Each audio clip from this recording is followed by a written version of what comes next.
First ಇಲ್ಲಿದ್ದಿತ್ತ ಹಾ ಮೂರ್ತಿ ಮೂಡಿ ಬಂದದ್ದು. ಹಾ ಇಲ್ಲಿಂದ ಅದಕ್ಕೆ ಇಲ್ಲಿ ತಂದು ಪ್ರತಿಷ್ಠೆ ಇಲ್ಲೇ ಮುಡಿ ಬಂದಿರೋದು. ಇಲ್ಲಿ ಮುಡಿ ಬಂದಿರೋದು ಲಿಂಗವನ್ನ ಅಲ್ಲಿ ಪ್ರತಿಷ್ಠಾಪನೆ ಮಾಡಿದ್ರು. ಜಸ್ಟ್ ಇಲ್ಲಿ ನೀವು ಗುಂಡಿ ತೋಡಿದ್ರೆ ಉಪ್ಪು ನೀರು ಬರಲ್ಲ, ಆ ಕಡೆ ಗುಂಡಿ ತೋಡಿದ್ರೆ ಸಿಹಿ ನೀರು ಬರಲ್ಲ. ತಾಯಿಯ ತಲೆಯನ್ನು ಕಡಿಬೇಕಾಗಕ್ಕೆ ಬರುತ್ತೆ. ಹಾಯ್ ಫ್ರೆಂಡ್ಸ್ ಎಲ್ಲ ನಮಸ್ಕಾರ, ನಾನು ನಿಮ್ಮ ರಾಜ್ NS200. ನಾನು ಇವತ್ತಿದ್ದೀನಿ ನಮ್ಮ ಮನೆ ಹತ್ರ ಇರೋ ಮರವಂತೆ ಬೀಚ್. ನನ್ನ ಹಿಂದಿನ ವಿಡಿಯೋದಲ್ಲಿ ನೋಡಿದ್ರೆ ಮರವಂತೆ ಬೀಚ್. ಇಲ್ಲೊಂದು ದೇವಸ್ಥಾನ ಇದೆ, ಒಂದು ಪುರಾಣ ಪ್ರಸಿದ್ಧ ದೇವಸ್ಥಾನ ಇದೆ, ಗಂಗಾಧರೇಶ್ವರ ದೇವಸ್ಥಾನ ಹಾಗೂ ವರಹಸ್ವಾಮಿ ದೇವಸ್ಥಾನ. ಅದನ್ನ ಮಾರಸ್ವಾಮಿ ಅಂತಾನು ಕರೀತಾರೆ. ಈ ಮರವಂತೆ ಬೀಚು ಪಕ್ಕದಲ್ಲಿರೋ ಸೌಪರ್ಣಿಕ ನದಿ ಹಾಗೂ ಈ ರಸ್ತೆ, ಈ ಮೂರಕ್ಕೂ ಒಂದು ಅವಿನಾಭಾವ ಸಂಬಂಧ ಇದೆ. ಫ್ರೆಂಡ್ಸ್, ಈ ಅರಬ್ಬಿ ಸಮುದ್ರಕ್ಕೆ ತನ್ನದೇ ಒಂದು ಕಥೆ ಇದೆ. ಅಂದ್ರೆ ಮರವಂತೆ ಬೀಚ್ ಎದುರುಗಡೆ ಇದೆಯಲ್ಲ ಅರಬ್ಬಿ ಸಮುದ್ರ, ಹಿಂದೆ ಪುರಾಣದಲ್ಲಿ ನೀವು ಕೇಳಿರ್ಬೋದು, ಈ ಜಮದಗ್ನಿ ಪರಶುರಾಮ ಈ ಥರ ಕಥೆ ಬರುತ್ತೆ. ಜಮದಗ್ನಿ ಮಗ ಪರಶುರಾಮ. ಈ ಜಮದಗ್ನಿಗೆ 5 ಜನ ಮಕ್ಕಳಲ್ಲಿ ಪರಶುರಾಮ ಕೂಡ ಒಬ್ಬರು. ಯಾವುದೋ ಒಂದು ವಿನಾಕಾರಣಕ್ಕೆ ಜಮದಗ್ನಿಯ ಹೆಂಡತಿ ಅಂದರೆ ಪರಶುರಾಮನ ತಾಯಿಯ ತಲೆಯನ್ನು ಕಡಿಬೇಕಾಗಕ್ಕೆ ಬರುತ್ತೆ.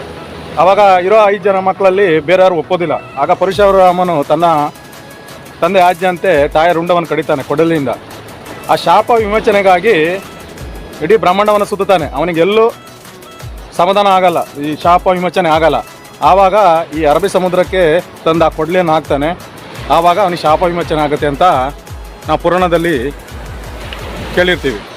ಈ ಅರಬ್ಬಿ ಸಮುದ್ರ ಇದೆಯಲ್ಲ, ಇದ್ರ ಪಕ್ಕದಲ್ಲಿ ನೀವು ನಾನು ಕಾಣ್ತಾ ಇದೆಯಲ್ಲ, ಅಲ್ಲ ನನ್ನ ಗಾಡಿ ನಿಂತಿದೆ, ಅದ್ರ ಪಕ್ಕದಲ್ಲಿರೋದೇ ಸಿಹಿ ನೀರು, ಅಂದರೆ ಸೌಪರ್ಣಿಕ ನದಿ. ಅದು ಬಂದು ಪಶ್ಚಿಮ ಘಟ್ಟದಿಂದ ಬರುತ್ತೆ.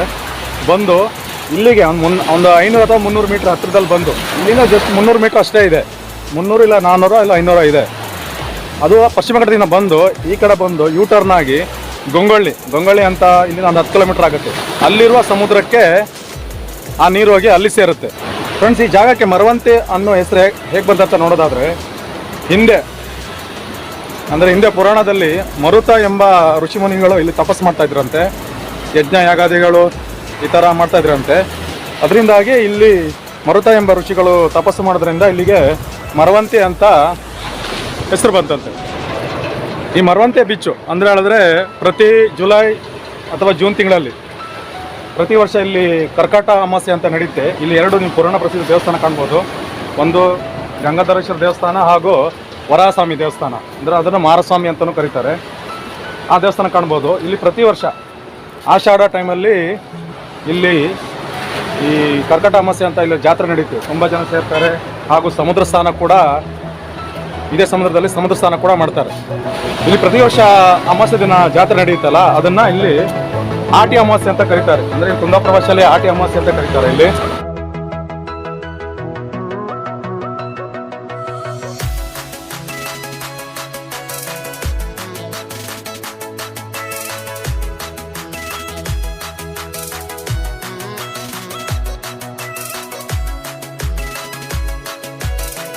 ಹಿಂದಿನ ವಿಡಿಯೋದಲ್ಲಿ ಹೇಳಿದ್ದೀನಿ, ಈ ಮರವಂತೆ ಬೀಚಲ್ಲಿ 1000ಕ್ಕೂ ಹೆಚ್ಚು ಸಿನಿಮಾ ಶೂಟಿಂಗ್ಗಳು ಇಲ್ಲಿ ನಡೆದಿವೆ. ಅದರಲ್ಲಿ ಪ್ರಮುಖವಾಗಿ ನಾವು ಇವಾಗ 2 ಪಿಕ್ಚರನ್ನು ತಗೊಳ್ಳೋಣ. ಮೊದಲಾಗಿ ನಾನು ಮಾರಸ್ವಾಮಿ ದೇವಸ್ಥಾನ ಅಂತ ಹೇಳಿದ್ನಲ್ಲ, ಅಲ್ಲಿ ಒಂದು ಪಿಕ್ಚರ್ ಶೂಟಿಂಗ್ ನಡೆದಿತ್ತು. ಅಂದರೆ ಕಾವೇರಮ್ಮ ಕಾಪಾಡಮ್ಮ ಈ ದೋಣಿಯ ತೇಲಿಸುವಂಥ ಒಂದು ಸಾಂಗ್ ಬರುತ್ತಲ್ಲ, ನಮ್ಮ ಅಂಬರೀಷ್ ಅವರು ದೋಣಿ ಚಲಾಯಿಸ್ತಾರಲ್ಲ, ಅಂಬಿಗನ ಪಾರ್ಟಲ್ಲಿ ಆ ಪಿಕ್ಚರಲ್ಲಿ ಮಾಡಿದರು. ಅದರಲ್ಲಿ ಪ್ರಮುಖವಾಗಿ ತಾರಾಗಣದಲ್ಲಿ ಈ ಮಾಲಾಶ್ರೀ, ಭವ್ಯ ಈಗ ಮುಂತಾದವರು ಆ್ಯಕ್ಟ್ ಮಾಡಿದ್ದಾರೆ. ಅವ್ರ ಡೈರೆಕ್ಟರ್ ಬಂದು ಓಂ ಸಾಯಿ ಪ್ರಕಾಶ್ ನಿರ್ದೇಶನ ಮಾಡಿದರು. ಅವರು ತುಂಬ ಅದ್ಭುತವಾದ ಸಿನಿಮಾ. ಅಂಬರೀಷ್ ಅವರು ಒಂದು ಕೃಷ್ಣ ಅಂತ ಹೆಸರಿನ ಪಾರ್ಟ್ ಮಾಡಿದರು. ಆ ಪಿಕ್ಚರ್ನ ಶೂಟಿಂಗ್ ಕೂಡ ಒಂದು ಸಾಂಗು ಈ ನದಿಯಿಂದ ಆ ಕಡೆ ನದಿಗೆ ದಾಟ್ತಾರೆ. ಇವಾಗ ಬ್ರಿಡ್ಜ್ ಆಗಿದೆ, ಮೊದಲು ಬ್ರಿಡ್ಜ್ ಇರಲಿಲ್ಲ, ಇವಾಗ ಬ್ರಿಡ್ಜ್ ಆಗಿದೆ. ಆ ಜಾಗದಲ್ಲಿ ಆ ಫಿಲ್ಮ್ ಸಾಂಗ್ ಶೂಟಿಂಗ್ ಕೂಡ ಮಾಡಿದರು. ಫ್ರೆಂಡ್ಸ್, ಅದಾದ ನಂತರ 1992 ಅದೇ ಇಸ್ವಿಯಲ್ಲಿ ಇನ್ನೊಂದೊಂದು ಅದ್ಭುತ ಸಿನಿಮಾ ಇಲ್ಲಿ ಶೂಟಿಂಗ್ ನಡೆಯುತ್ತೆ. ಆ ಶೂಟಿಂಗ್ ಯಾವ್ದು ಗೊತ್ತಾ? ನಮ್ಮ ಆ್ಯಕ್ಷನ್ ಕಿಂಗ್ ಅರ್ಜುನ್ ಸರ್ಜಾ ಹಾಗೂ ಮತ್ತು ಮಾಲಾಶ್ರೀ, ನಮ್ಮ ದಿವಂಗತ ಸುನಿಲ್ ಅಭಿನಯದ ಸ್ನೇಹದ ಕಡಲಲ್ಲಿ ಅದ್ಭುತವಾದ ಟೈಟಲ್ ಇಟ್ಕೊಂಡು ಆ ಸಿನಿಮಾವನ್ನು ಮಾಡಿದರು. ಆ ಪಿಕ್ಚರ್ನ ಒಂದು 75% ಕೂಡ ನಮ್ಮ ಈ ಮರವಂತೆ ದೇವಸ್ಥಾನ ಇದೆಯಲ್ಲ, ನಾವೆಲ್ಲ ಹೇಳಿದ್ನಲ್ಲ ಮಾರಸ್ವಾಮಿ ದೇವಸ್ಥಾನ, ಅಲ್ಲಿ ತೆಗೆದಿದ್ದಾರೆ. ಕ್ಲೈಮ್ಯಾಕ್ಸ್ ಸೀನು, ಫೈಟಿಂಗ್ ಸೀನು ಎಲ್ಲ ತುಂಬ ತೆಗೆದಿದ್ದಾರೆ. ಅದರ ಅಕ್ಕಪಕ್ಕನೇ ತೆಗೆದಿರೋದು. ಒಂದು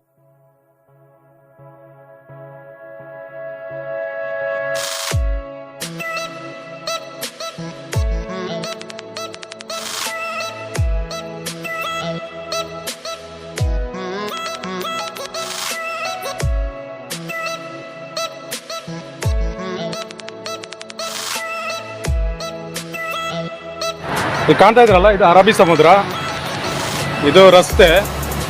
ಆ ಕಡೆ ಕಾಣ್ತಾ ಇರೋದು ನಾನು ಹೇಳಿದಲ್ಲ ಸೋಪಾಣಿಕ ನದಿ, ಆ ಕಡೆ ಇದೆ, ನಾನು ತೋರಿಸ್ತೀನಿ. ಇದು ಮೂರು ಒಂದೇ ಜಾಗದಲ್ಲಿದೆ.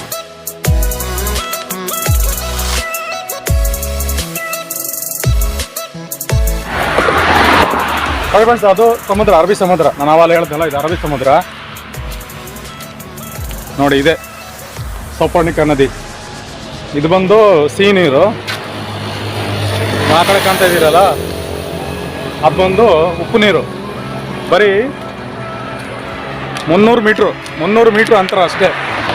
ನಿಮಗೆ ಜಸ್ಟ್ ಇಲ್ಲಿ ನೀವು ಗುಂಡಿ ತೋಡಿದ್ರೆ ಉಪ್ಪು ನೀರು ಬರಲ್ಲ, ಆ ಕಡೆ ಗುಂಡಿ ತೋಡಿದ್ರೆ ಸಿಹಿ ನೀರು ಬರಲ್ಲ. ಇದೇ ಇಲ್ಲಿನ ವಿಶೇಷ ಅಂತಲೇ ಹೇಳ್ಬೋದು.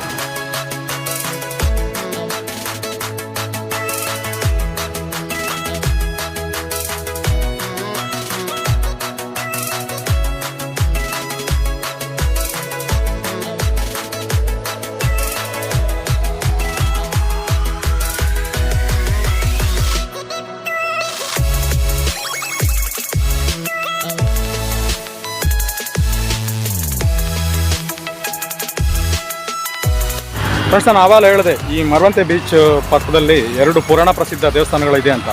ಒಂದು ಗಂಗಾಧರೇಶ್ವರ ದೇವಸ್ಥಾನ, ಇನ್ನೊಂದು ಮಾರಸ್ವಾಮಿ ದೇವಸ್ಥಾನ. ಅದರಲ್ಲಿ ನೀವು ಕಾಣ್ಬೋದು ಈ ಮಾರಸ್ವಾಮಿ ದೇವಸ್ಥಾನ ಪಕ್ಕದಲ್ಲಿರೋ ಈ ಗಂಗಾಧರೇಶ್ವರ ದೇವಸ್ಥಾನ.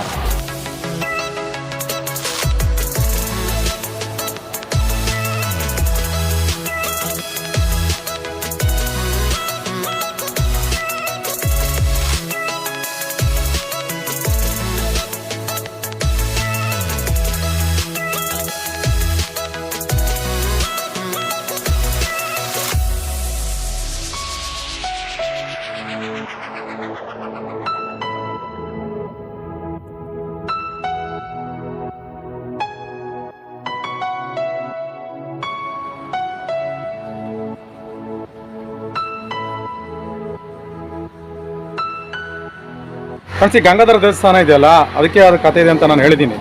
ಇಲ್ಲಿನ ಸ್ಥಳೀಯರು ಹೇಳ್ತಾರೆ ಅದ್ರ ಕಥೆಯನ್ನ, ಕೇಳೋಣ ಬನ್ನಿ. ಫಸ್ಟ್ ಇಲ್ಲಿದ್ದೀತ ಮೂರ್ತಿ ಮೂಡಿ ಬಂದದ್ದು. ಇಲ್ಲಿಂದ ಅದಕ್ಕೆ ಇಲ್ಲಿ ತಂದು ಪ್ರತಿಷ್ಠೆ ಮಾಡಿದ್ರು. ಸಾಧಾರಣ 175 ವರ್ಷ ಆಗಿರ್ಬೋದು. 175 ವರ್ಷ ಆಗಿದೆ ಈ ದೇವಸ್ಥಾನಕ್ಕೆ ಈಗ. ಇಲ್ಲಿ ಗಂಗಾಧರ ಇಂದ್ರ ಪ್ರತಿಷ್ಠಾನದಲ್ಲಿ ವರ ದೇವಸ್ಥಾನ ಅಂದ್ರೆ ಲಾಸ್ಟಿಗೆ ಅದು ಇದು ಮೊದಲ ದೇವಸ್ಥಾನ. ಅಂದ್ರೆ ಪುರಾಣ ಪ್ರಕಾರ ಸುಮಾರು 1000 ವರ್ಷ ಹಿಂದಿನ ದೇವಸ್ಥಾನ ಅಂತಾನೆ ಹೇಳ್ಬೋದು. ಇಲ್ಲಿ ಇಂದ್ರ ಪ್ರತಿಷ್ಠಾಪನೆ ಮಾಡಿದ್ದು ಈ ಶಿವಲಿಂಗ ಅಂತ ಹೇಳ್ತಾರೆ. ಇಲ್ಲಿ ಮೂಡಿ ಬಂದಿದ್ದು, ಇಲ್ಲೇ ಮೂಡಿ ಬಂದಿರೋದು. ಇಲ್ಲಿ ಮೂಡಿ ಬಂದಿರೋ ಲಿಂಗವನ್ನ ಅಲ್ಲಿ ಪ್ರತಿಷ್ಠಾಪನೆ ಮಾಡಿದ್ರು. ಪೊದೆ ಅಂತಾರೆ, ಪೊದೆ ಇತ್ತು ಇಲ್ಲಿ. ಇಲ್ಲಿರೋ ಲಿಂಗವನ್ನು ಈ ಕಡೆ ದೇವಸ್ಥಾನಕ್ಕೆ ಪ್ರತಿಷ್ಠಾಪನೆ ಮಾಡಿದ್ರು. ಇಲ್ಲಿ ಸ್ಥಳೀಯರ ಹೇಳೋ ಪ್ರಕಾರ ಈ ದೇವಸ್ಥಾನಕ್ಕೆ ಅಭಿವೃದ್ಧಿಯ ಅಗತ್ಯ ಇದೆ. ಅವ್ರು ಹೇಳ್ತಾರೆ, ನಮ್ಮ ಸ್ಥಳೀಯರು, ಎಲ್ಲಾ ದೇವಸ್ಥಾನಗಳು ಇವಾಗ ಮುಜರಾಯಿ ಇಲಾಖೆಯಿಂದ ಎಲ್ಲ ಇಂಪ್ರೂವ್ಮೆಂಟ್ ಆಗ್ತಾ ಇದೆ, ಬಟ್ ಈ ದೇವಸ್ಥಾನ ಆಗಿಲ್ಲ. ಅಂದ್ರೆ ಪುರಾಣ ಪ್ರಸಿದ್ಧ ಈ ಮರವಂತೆ ಬೀಚ್ ಇದೆಯಲ್ಲ, ಈ ಬೀಚ್ ಕೂಡ ಒಂದು ಅದ್ಭುತ ಪ್ರೇಕ್ಷಣಿಕ ಸ್ಥಳ ಅಂತ ಹೇಳ್ಬೋದು. ಅದ್ರ ಪಕ್ಕದಲ್ಲಿ ದೇವಸ್ಥಾನ ಇಂಪ್ರೂವ್ಮೆಂಟ್ ಆಗಿಲ್ಲ ಅಂತ ಇಲ್ಲಿ ಸ್ಥಳೀಯರು ಹೇಳ್ತಾರೆ. ಏನು ಇಂಪ್ರೂವ್ಮೆಂಟ್ ಇಲ್ಲ, ಈ ಇಂಪ್ರೂವ್ಮೆಂಟ್ ಮಾತ್ರ ದೇವಸ್ಥಾನ ಮಾಡಲೇ ಇಲ್ಲ, ಏನೇ ಮಾಡಲಿಲ್ಲ, ಹಾಗೆ ಉಂಟು. ಅಂದ್ರೆ ಅಭಿವೃದ್ಧಿ ಕಾರ್ಯ ಅಂತ ಹೇಳ್ತಾರೆ ಹೊರತು ಈ ದೇವಸ್ಥಾನ ಮಾತ್ರ ಇನ್ನೂ ಇಂಪ್ರೂವ್ಮೆಂಟ್ ಯಾರು ಮಾಡಿಲ್ಲ. ಇದು ಬಂದು ಮುಜರಾಯಿ ಇಲಾಖೆಗೆ ಬರುತ್ತಾ? ಈ ಮುಜರಾಯಿ ಇಲಾಖೆ ಸಂಬಂಧಪಟ್ಟವರು ದಯವಿಟ್ಟು ಈ ಕಡೆ ಗಮನ ಹರಿಸಬೇಕಾಗಿ ನಾವು ಈ ಯೂಟ್ಯೂಬ್ ಮುಖಾಂತರ ಕೇಳ್ತಾ ಇದ್ದೀವಿ.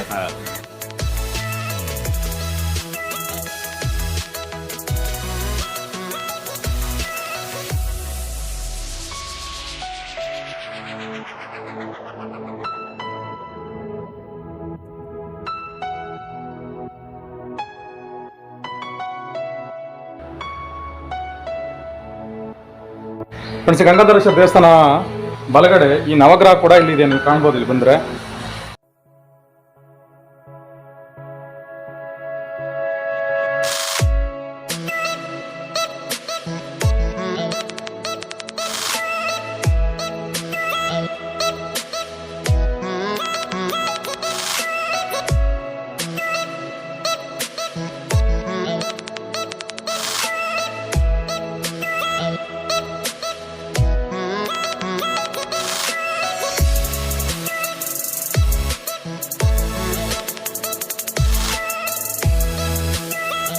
ಕಾಣ್ತಾ ಇದ್ರಲ್ಲ, ಈ ಗಂಗಾಧರೇಶ್ವರ ದೇವಸ್ಥಾನ ಪಕ್ಕದಲ್ಲಿ ಒಂದು ರೋಡ್ ಮಾಡಿದ್ದಾರೆ. ಈ ರೋಡ್ ಎಲ್ಲಿ ಹೋಗ್ತಾನೆ ಇದೆ? ಮಾರಸ್ವಾಮಿ. ಇಲ್ಲಿಂದ ಮಾರಸ್ವಾಮಿಗೆ ಹೋಗತ್ತಾ? ಈಗ ಹೈವೇ ರೋಡ್ ಇದೆಯಲ್ಲ, ಹೈವೇ ರೋಡ್ ಕಡೆಗೆ ಒಂದು ಸರ್ವಿಸ್ ರೋಡ್ ತರ ಮಾಡಿದ್ದಾರೆ. ಇಲ್ಲಿ ಇವಾಗಲೇ ಇದು ಮಾಡಿ ಎಷ್ಟು ವರ್ಷ ಆಯ್ತು? ಇದು ಅಷ್ಟೇ ಅಲ್ಲ, ಇದು 6 ತಿಂಗಳಾಯ್ತು. 6 ತಿಂಗಳಾಗಿದೆ. ಆದರೂ ಇಲ್ಲಿ ಈ ಟಾರ್ ಆಗಲಿ ಸಿಮೆಂಟ್ ರೋಡ್ ಆಗಲಿ ಯಾವುದು ಮಾಡಿಲ್ಲ. ಇದ್ರ ಬಗ್ಗೆ ಸ್ವಲ್ಪ ಗಮನ ಹರಿಸ್ಬೇಕಾಗಿ ಇಲ್ಲಿ ಸಂಬಂಧಪಟ್ಟವ್ರನ್ನ ಕೇಳ್ಕೊಳ್ತೀನಿ. ಇಲ್ಲಿ ಮಳೆ ಬಂದರೆ ಈ ಮಳೆಗಾಲದಲ್ಲಿ ಫುಲ್ ನೀರು ತುಂಬ್ಕೊಬಿಡುತ್ತೆ. ಅಂದರೆ ನದಿ ಸಮುದ್ರ ಒಂದಾಗೋ ಥರ ಇರುತ್ತೆ ಇಲ್ಲಿ.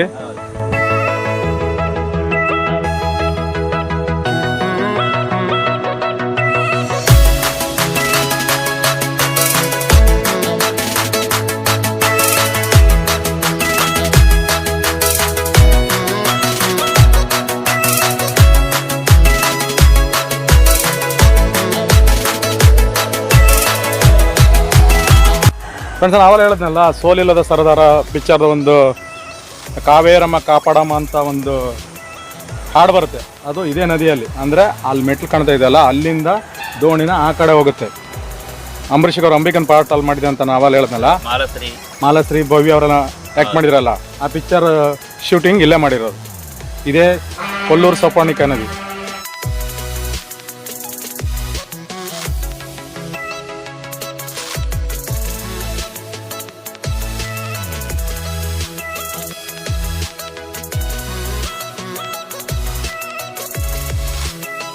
ಫ್ರೆಂಡ್ಸ್, ಇಲ್ಲಿ ಅಣ್ಣವ್ರು ಹೇಳ್ತಾರೆ, ಇವಾಗ ಈ ಜಾಗದಲ್ಲಿ ಅಂದರೆ ಗಂಗಾಧರೇಶ್ವರ ದೇವಸ್ಥಾನ ಇದೆಯಲ್ಲ, ಇಲ್ಲಿ ಅಕ್ಕಪಕ್ಕ ಇಲ್ಲಿ ಶೌಚಾಲಯದ ತೊಂದರೆ ಇದೆ. ಅಂದರೆ ಇಲ್ಲಿ ರೆಡಿ ಮಾಡಿಟ್ಟಿದ್ದಾರೆ. ನಾನು ಯಾವ ಗೌರ್ಮೆಂಟ್ ಬಗ್ಗೆ ನಾನು ದೂರ ಹೇಳ್ತಾ ಇಲ್ಲ, ಬಟ್ ಯಾರೇ ಆಗಲಿ ಒಂದು ಮೂಲಭೂತ ಸೌಕರ್ಯವನ್ನು ನಮ್ಮ ಈ ಮರವಂತೆ ಬೀಚ್ ಅವ್ರು ಇದ್ದಾರಲ್ಲ ಸ್ಥಳೀಯರಿಗೆ, ಅವ್ರು ಏನು ಕೇಳ್ತಾ ಇಲ್ಲ, ಮೂಲಭೂತ ಸೌಕರ್ಯ ಅಂದೇಳ್ರೆ ಶೌಚಾಲಯ, ನೀರು ಈ ಥರ ಕೇಳ್ತಾ ಇದ್ದಾರೆ.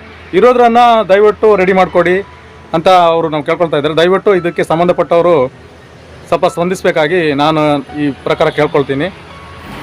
ಫ್ರೆಂಡ್ಸ್, ಕಾಣ್ತಾ ಇದ್ದಿಲ್ಲ, ಇದೇ ಮಾರಸ್ವಾಮಿ ದೇವಸ್ಥಾನ, ಅಂದರೆ ವರಹಸ್ವಾಮಿ ದೇವಸ್ಥಾನ ಅಂತ ಕರೀತಾರೆ.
ಫ್ರೆಂಡ್ಸ್, ನೀವು ನೋಡ್ಬೋದು, ಇದೇ ಸ್ನೇಹದ ಕಡಲಲ್ಲಿ, ಅಂದರೆ 1998ರಲ್ಲಿ ಶೂಟಿಂಗನ್ನು ನಮ್ಮ ಅರ್ಜುನ್ ಸರ್ಜಾ, ಮಾಲಶ್ರೀ, ದಿವಂಗತ ಸುನೀಲ್ ಅವರೆಲ್ಲ ದೇವಸ್ಥಾನದಲ್ಲಿ ಈ ಕ್ಲೈಮ್ಯಾಕ್ಸ್ ಸೀನ್ ಬರುತ್ತೆ ಒಂದು. ಅವಾಗ ಅದರಲ್ಲಿ ಅರ್ಜುನ್ ಸರ್ಜಾ ಸಾಯ್ತಾರೆ. ಆ ಸೀನ್ ಕೂಡ ಇದೇ ದೇವಸ್ಥಾನದಲ್ಲಿ ಚಿತ್ರೀಕರಣ ಮಾಡಲಾಗಿತ್ತು.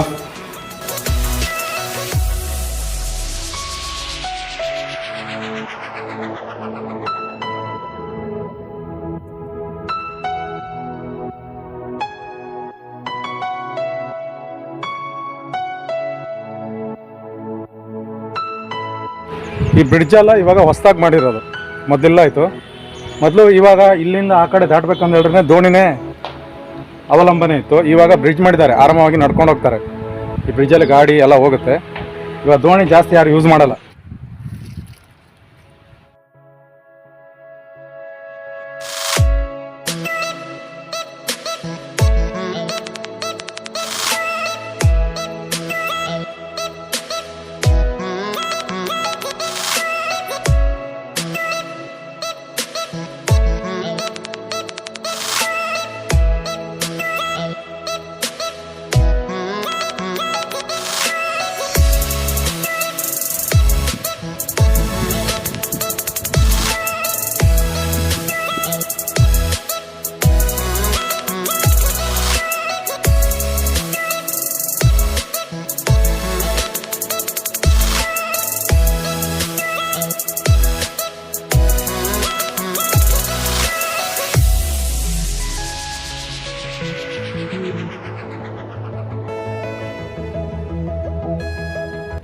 ಫ್ರೆಂಡ್ಸ್, ಇದಿಷ್ಟು ಈ ಮರವಂತೆ ಬೀಚ್ ಪಕ್ಕದಲ್ಲಿರುವ ಪುರಾಣ ಪ್ರಸಿದ್ಧ 2 ದೇವಸ್ಥಾನಗಳ ಒಂದು ಸಣ್ಣ ಮಾಹಿತಿ. ಈ ವಿಡಿಯೋ ಇಷ್ಟ ಆದಲ್ಲಿ ಲೈಕ್ ಮಾಡಿ, ಕಮೆಂಟ್ ಮಾಡಿ ಹಾಗೂ ಬೇರೆಯವ್ರಿಗೆ ಶೇರ್ ಮಾಡಿ. ಇಷ್ಟ ನಾನು ವಿಡಿಯೋ ಮುಗಿಸ್ತಾ ಇದ್ದೀನಿ. ಜೈ ಹಿಂದ್, ಜೈ ಕರ್ನಾಟಕ. ಮತ್ತೆ ನಾನು ನಿಮ್ಮ ಪ್ರೀತಿಯ ರಾಜ್ NS 200.